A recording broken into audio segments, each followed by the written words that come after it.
Thank you so much to everyone that became a paying Patreon member last week, and to the people that upgraded their memberships to give us some more money every month. Thank you so much. Every single penny and pound helps us to keep the show running.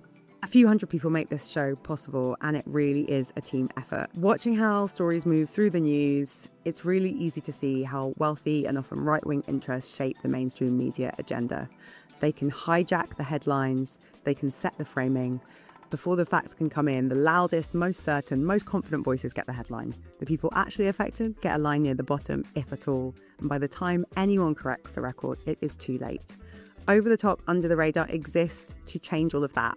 We'll try and slow things down, take a deeper look at the big stories, the ones being overlooked, and give you the context to make up your own mind. We are Patreon supported proudly, which means we answer to you and nobody else. No advertisers, no big tech platform deciding what we're allowed to say, and no billionaires. Here's the part I really want you to hear. Your support is the reason this show exists at all. Every supporter is a small concrete vote for media that nobody owns. If it matters to you, please be part of keeping it going. Go to patreon.com/overthetop_under-the-radar. Thank you. Hi, I'm Carys and welcome to Over the Top, Under the Radar. Our guest this week is Symeon Brown, Channel 4 news journalist, writer, broadcaster. What else should I say about you? Arsenal fan. Arsenal fan, that is true. If you follow fan of the Symeon. champions, best team in England. Hot Arsenal summer we're having. If you follow Symeon on social media, you will know that he is a Gunners fan. Where were you when Arsenal won the league? Where was I? I was actually, because we won the league because we weren't playing when we won the league. So I was kind of in between two minds as to whether I was going to go down to the stadium whilst the City game was happening or not. And then I was at home, and then as soon as it became clear that they were not winning that game, I said, right, we've got to go to the stadium ASAP. So then I hot-tailed it over there, and it was like a magical night, you know what I'm saying? I know that there were a few more nights that followed, but the first night I felt, because it was so kind of sporadic and impromptu, it was like, you know, it was like magical, like carnival. Yeah, I didn't go, but I did see my friend lives in the flats near the stadium, and yeah, he sent pictures. It was just like a pilgrimage. Everyone just came. Yeah, man. Everyone knew. Okay, I mean, obviously, Arsenal winning the league is a big life event for you, but you've also written a book, your second book, The Good, the Black, and the Boujee. If you're watching it, you can see me holding the cover. It's very nice. Middle class. I love it. Yeah, we're going to get into it because I love the book. I've got so many questions, but my first question is, for people who don't know what it is to be bougie, can you explain it? And then can you tell the listeners whether I am bougie or not, please? Bougie. So, I mean, bougie, I guess, is shortened for bourgeoisie. It's a term that I think predominantly black people, but not exclusively, use to describe somebody who I guess is seen to be trying to be luxurious or she or demonstrating kind of like elite taste or aesthetics or trying to perform that, I guess. You know, It can kind of be, or has been, like, derogatory, like, they're trying to be bougie, or as Jackson, my former editor's son, says, Boujee. You know, oh my God, he really Boujee. is bougie. Boujee, the good, the black, and the Boujee.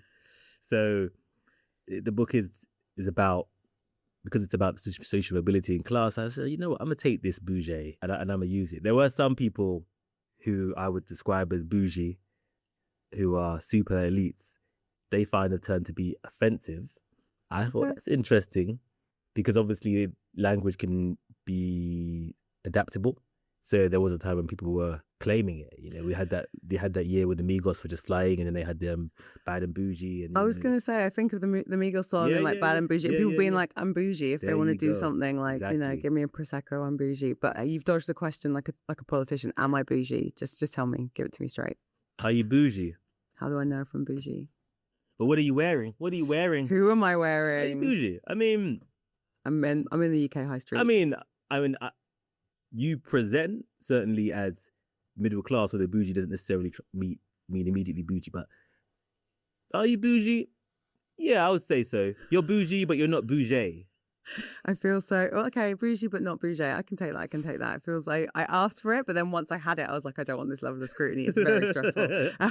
But actually kind of it tees up the conversation really well. I mean, this is unapologetically about Black Britain, Black British people.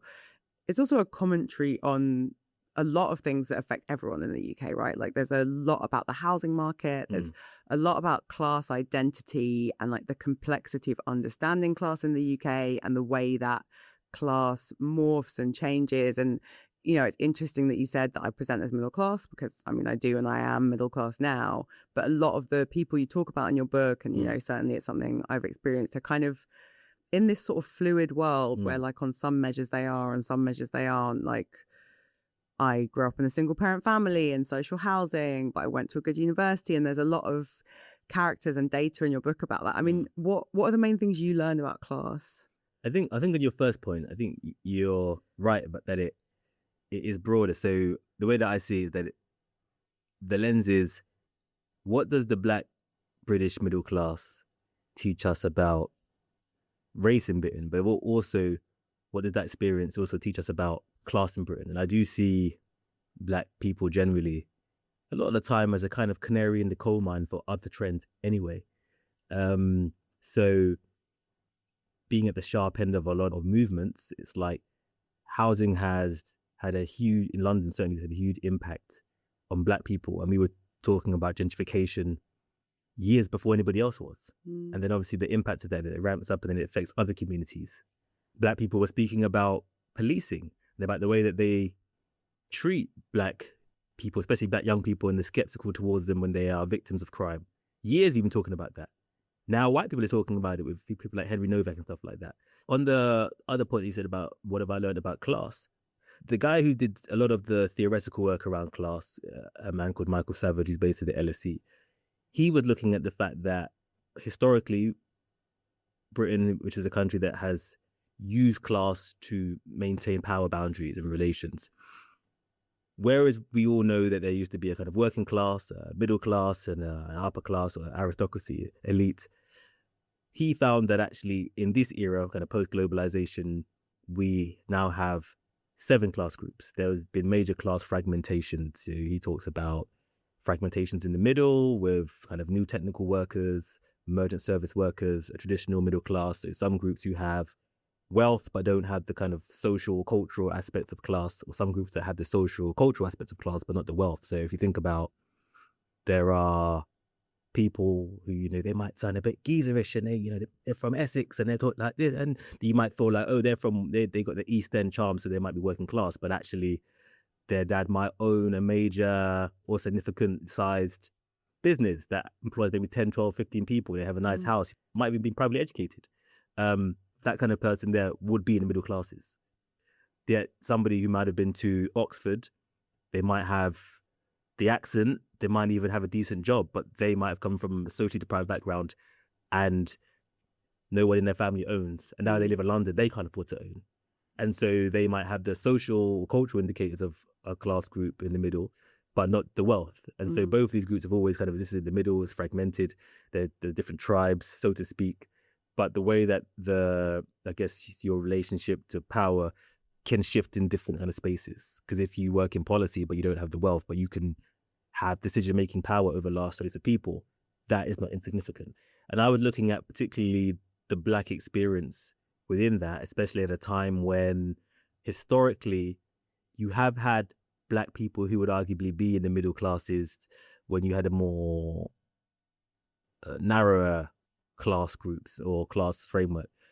A lot of the time these groups were, these people, I should say, were racial minorities in a class group. So they were usually the only Black person in their class if they went to grammar school, or they were living in a certain suburban area, and they were only Black person in their friendship group, and then they went to university, they were the only Black person in those spaces, and so they had ultimately culturally assimilated into those spaces, and they were very much a racial minority.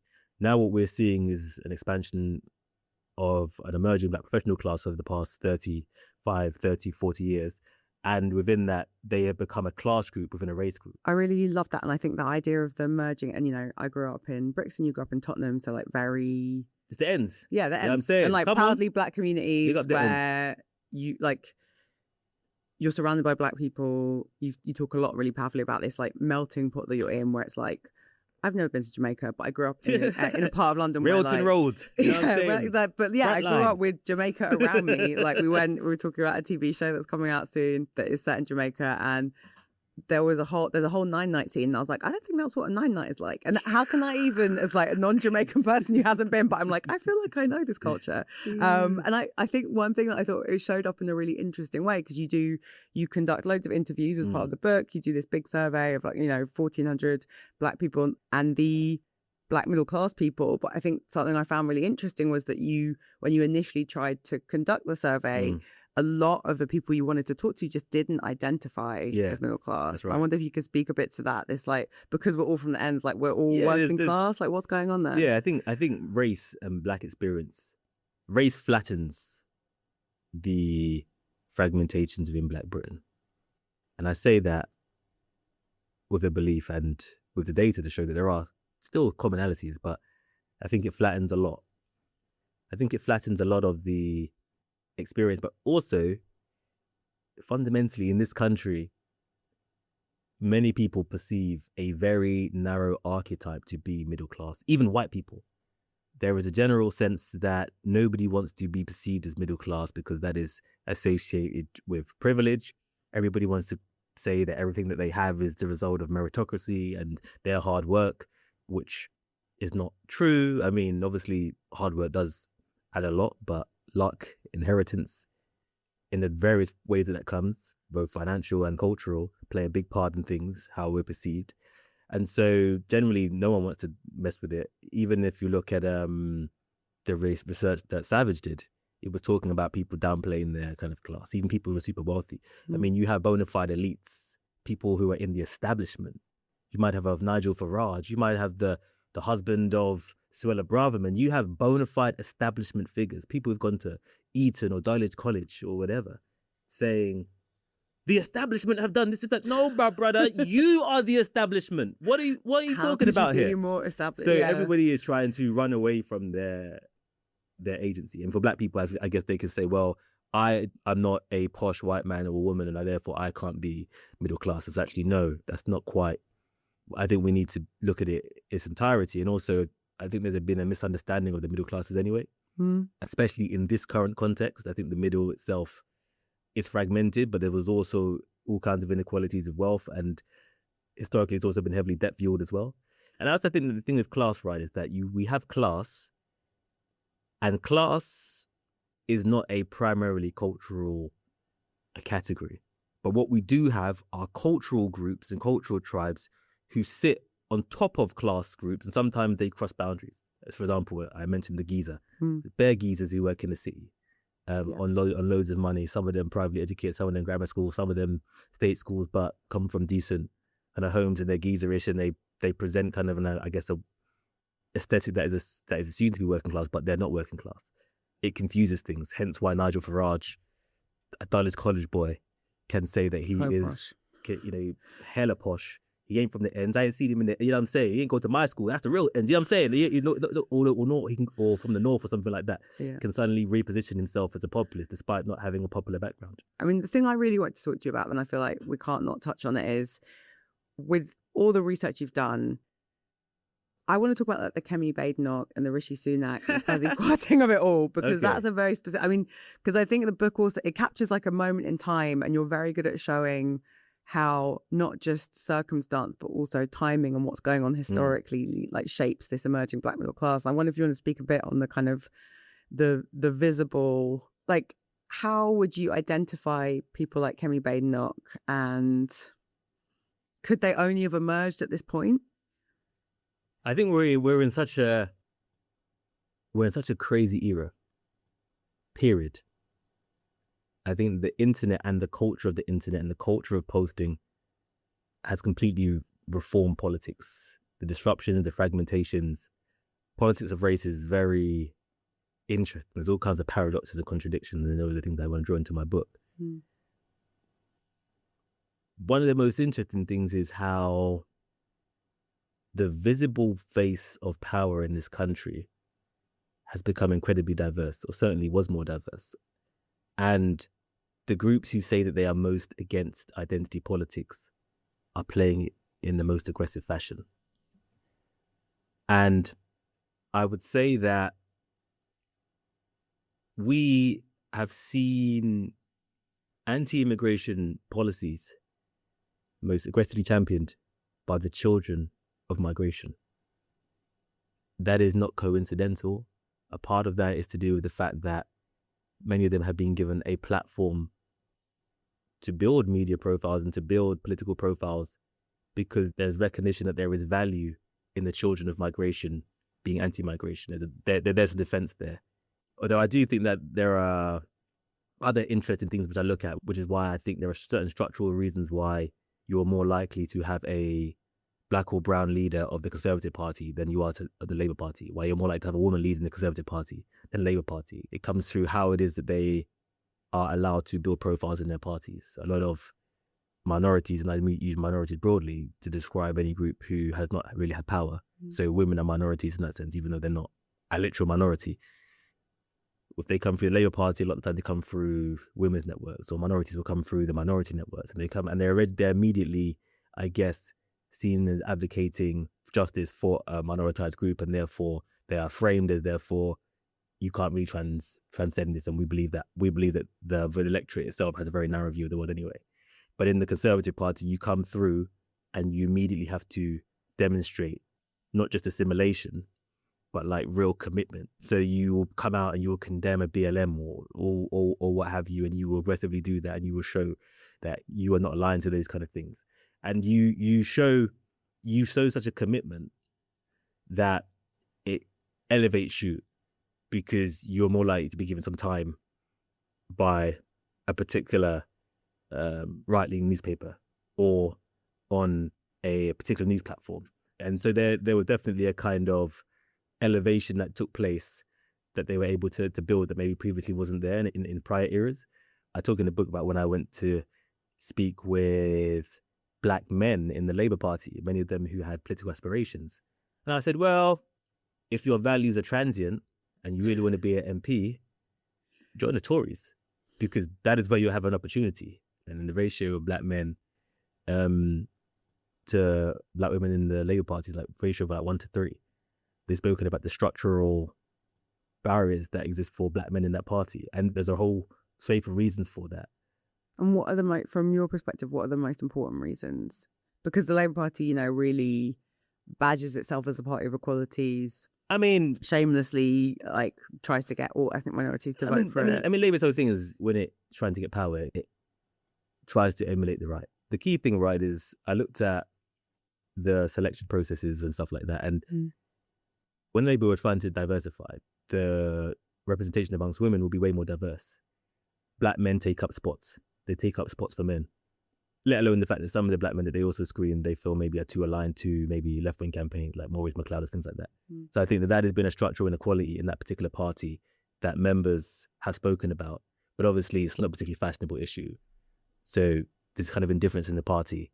And also I think generally there's also a general dissatisfaction with representation-based politics anyway.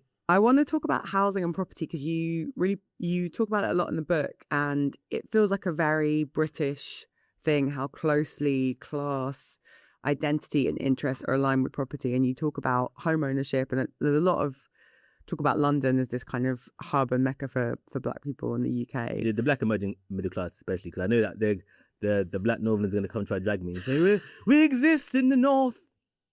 Black people aren't just in London. It's like, well, 25 years ago, 70% of black people in Britain lived in London. This is not like even a Scottish phenomenon. You might have a few black Scottish people, but there's a difference to concentrated black community networks, power, penetration. And even though that number is dipped, people are still in the South predominantly. They want to be in proximity somehow, as close as they can, that they can afford somewhere with some space for their children. But yes, property is key to class.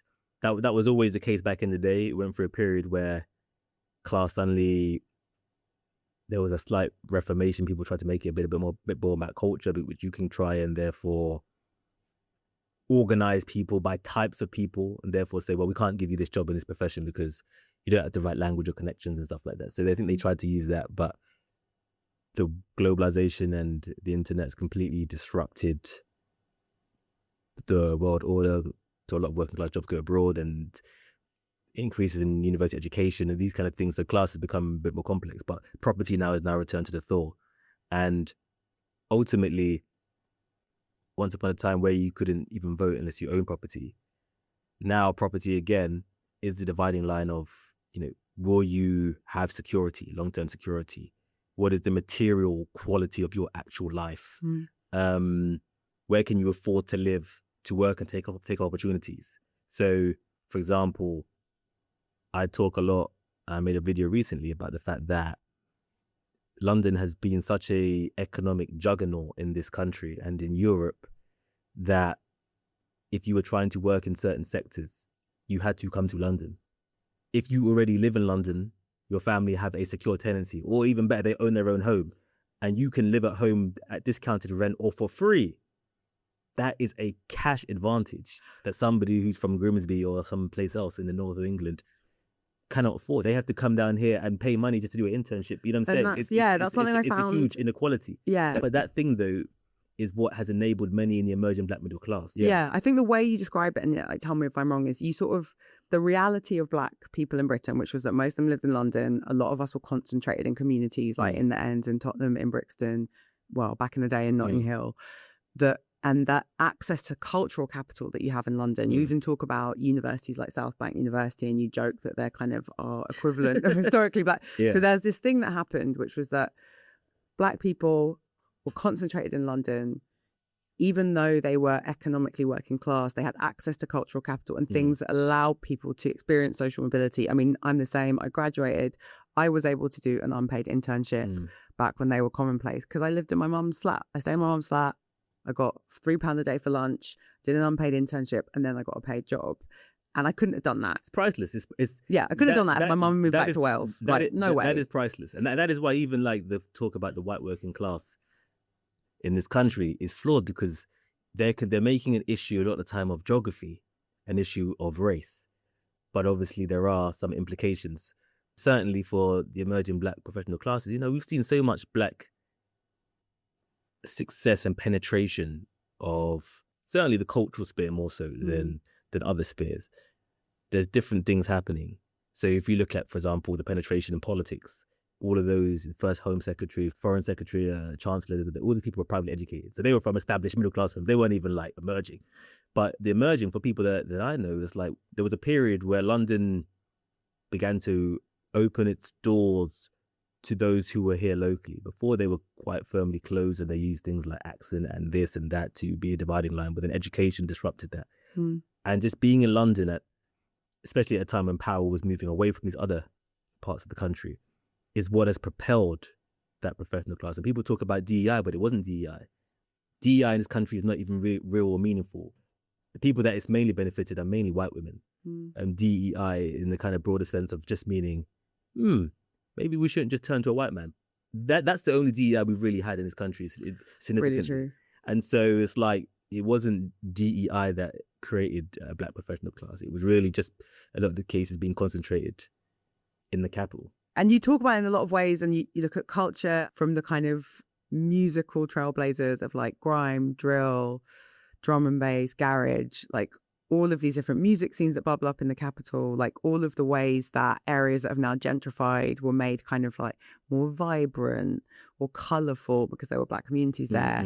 And the way that black people growing up in London, as things started to get slightly less classist and slightly less racist, were then able to get the internship, go to the university, like break into careers that are concentrated in London, like the media. Yeah. But now what's happening is that as black people are getting pushed out, that concentration and the sort of benefits from it are going. And I mean, you talk about it powerfully in your own case, like looking at where your family has lived and owned property. I mean, do you think that that's going to slow down the trends that we've seen? Do you think that means this black middle class that is emerging is now fragile and precarious? The thing about being an emerging middle class is that class has not consolidated.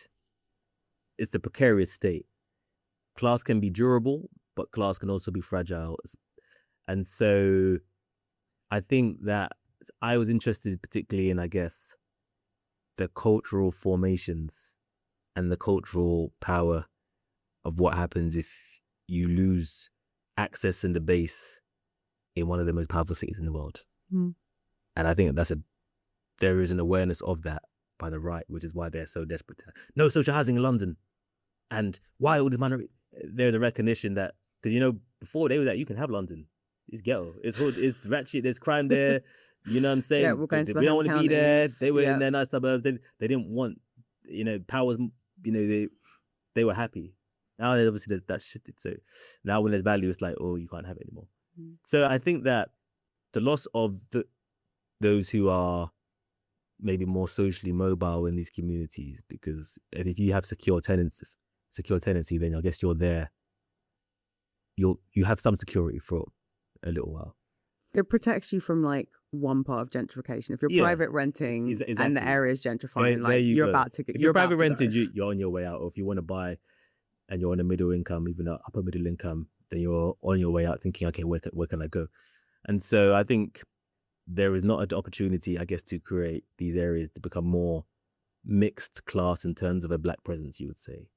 And so I think that there creates questions as to, okay, what is the nature of the kind of cultural connections? What black cultural movements get formed? Are we going to just see the kind of racial and cultural assimilation that has experienced, that the black middle class has historically experienced? As opposed to, you know, in America, what you have is multi-generational middle-class black families and being produced, and then also class capital consolidate in each generation, therefore having more money, and therefore saying, well, we want to use our money to donate to Morehouse, or we want to use our money to donate to this cause, or we... so what then becomes, and I was interested in, I guess, racial futures. And I think there are different racial futures that are forming. Some are on the route to assimilation. So you do have some descendants of Windrush families, you know, those families now, blonde hair, blue eyes, they've now passed into the population. You also have a melting pot taking place. So, for example, if you are black in Britain today and you're of Caribbean heritage, there's a strong chance you're almost certainly of African heritage as well, in terms of you probably have a Nigerian father, Jamaican mother, St. Lucian mother, Ghanaian father, or half Sierra, you know, so that you're seeing that kind of melting pot take place. Then you have an international melting pot taking place. More black Brits marrying African Americans or Canadians or even Nigerians, and maybe moving to the US or moving to Dubai. And so you have a kind of transatlantic, international black identity, which is, you know, moving across borders and stuff like that. So these are different racial futures playing out, and you're like, okay, which one's going to dominate? And then you also have the kind of consolidation potentially of a intergenerationally mixed group.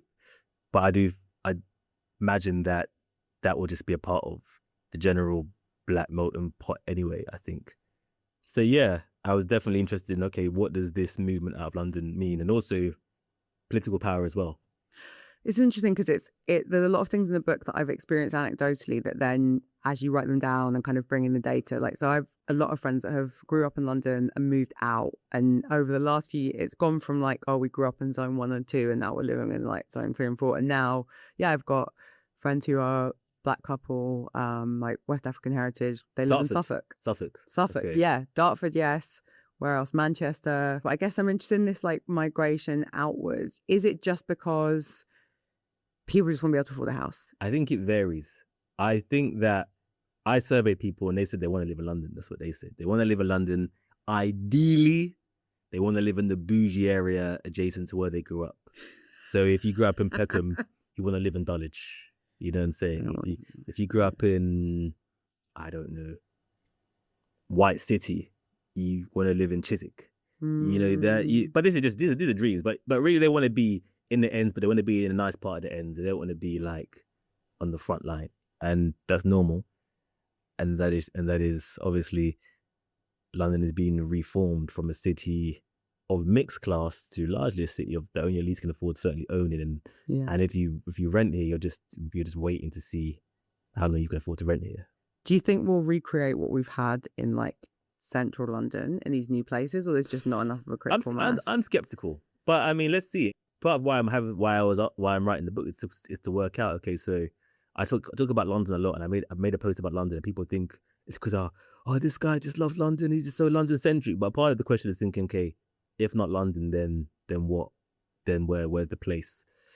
I think it's also hard. I mean, we're both Londoners, and the UK definitely has a problem with being London centric. and the economy skewed towards London, etc., etc., rare. But like, I think there's also a sense of loss for those of us from, I have a lot of, and we're going to get onto South London because there's a lot in the book I loved about it. But like, there's like a sense of pride of these areas that we're from, and then there's a sense of loss at being priced out of it. And I think that gentrification happens all over the UK, and we can talk about and collect the experiences of people all over the UK, but there is something that is lost, right? To grow up in an area that's and also welcoming and diverse and community, and then knowing like I can't afford to live here. Sometimes you don't realize what you have until it's gone. I know people who did the whole.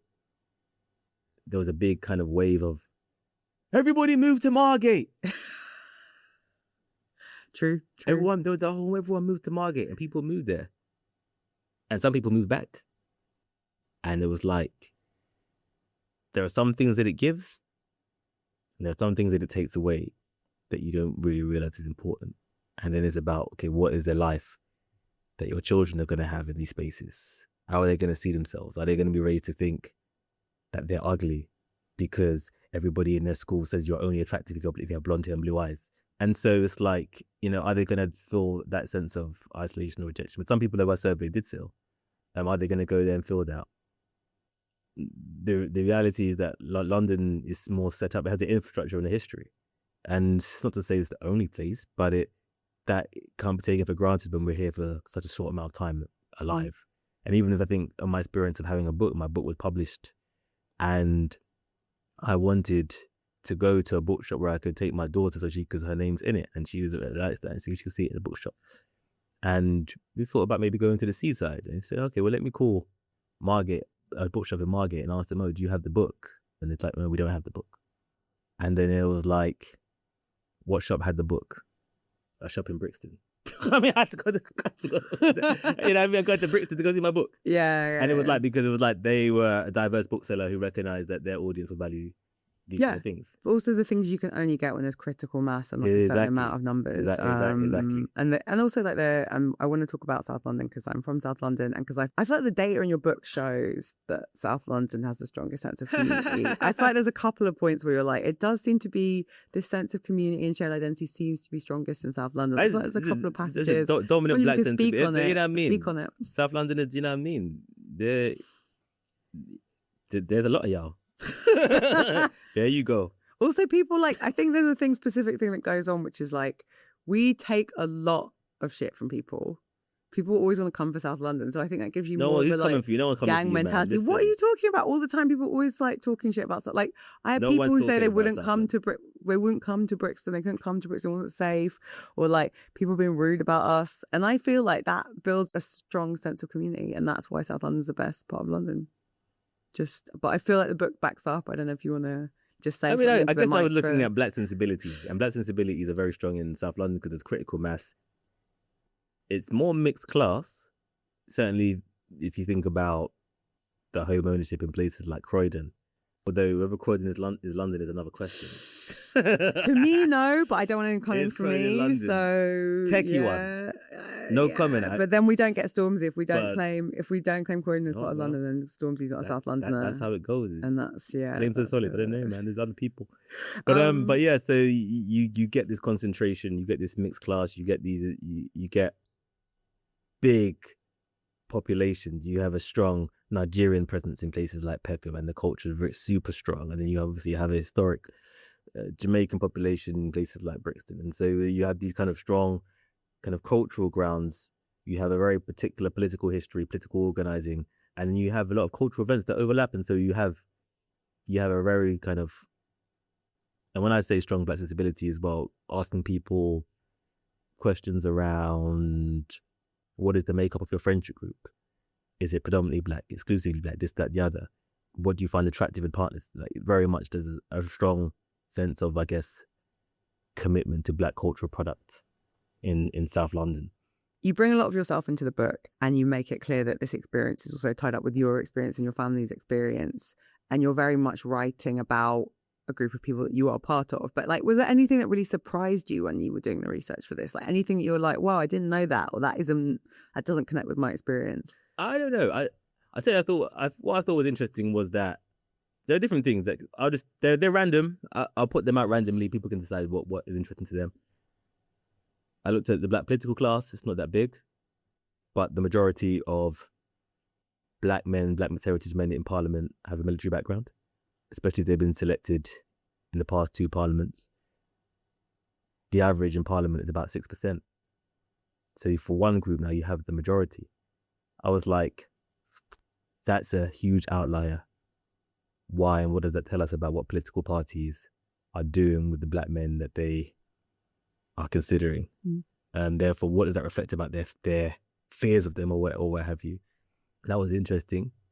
The volume of people whose parents had done care work, or mothers had done care work, it was almost like a quarter of them, their parents had done care work, which is like core working class. You know, you don't give them a working class to be in carer, like that's like front line, you know what I'm saying? So that speaks to a kind of social mobility, how much the black emerging middle class is very much a young class if your mum was doing care work, and therefore unconsolidated in that sense. Then there's also, I think the thing that people talk about a lot was that people want to know about the dating chapter and this and that. And so there's a lot of discourse online about so-called single black women. And again, like I said earlier, I said that the black experience is a kind of canary in the coal mine. And I think we see that in dating. So historically, for a long time, we've had, especially in Black Britain's Caribbean pocket, you've had black women's overperformance in comparison to men. So earning more than men, be more likely to maybe own than men, more likely to be professional than men, and therefore seeing that play out in dating. So seeing that play out, for example, in some of the data here now is that looking at, okay, so can we see a difference in the black women who I've surveyed who are single and those who are not single? I asked people like all kinds of questions like education, their complexion, how they look, are you slim, are you curvy, this, that, the other, rare. There was no difference largely between the two groups. The only difference, or the biggest factor that determined whether they would be single or not, is whether they wanted to be with a black man and a man who earns more. And fundamentally, there are just more black professional women than there are black men. And actually, the women who did my survey, if they had a partner, they were usually more likely to earn more than them anyway. So if they had a Caribbean partner, they were more likely to earn more. If they had a white partner, which was interesting, they were more likely to earn more. Wow, interesting. It was like that there, I think, spoke to the truth of what is happening in that particular area. You talk a lot more about your own story and your family story in this book, and your day job is you're a Channel 4 news journalist, so you're, interviewing people all the time. How did it feel to bring more of yourself into this? It was weird. I don't really like to do that. I think it's weird for me. But it felt dishonest not to offer it in that manner. And actually, I had wanted to write the book as well so that I could pass on some collective memory to my daughter. I never know how long I'm going to be alive for. I mean, my father didn't see life till he didn't live past 60. So it was like, well, I wanted to be able to pass something on in which she could make sense of her world, which is a very different world than one I was growing up in. For her upbringing in life is way more middle class. She's way more racially assimilated. I mean, I grew up in Tottenham. It was like very equally spread in terms of white, black, other, in terms of Turkish, Cypriot, or this or that. And so, but her friendship group at school, I think, predominantly white. In many ways, she's the traditional middle class in the book who have historically had racially assimilated lives, this, that, the other. So I wanted to basically be able for her to make sense of the heritage that she is part of, politically, socially, culturally. Thank you so much, Symeon, for joining me. Where can people find you and your work? They can obviously get The Good, The Black and The Boujee in all good bookshops apart from in If you're looking for me, you can find me. You know what I mean? That's how, if you're looking for me, you can find me, because bailiff knows where to find me. We'll link to everything in the show notes. Thank you so much for coming on. Good luck with the book.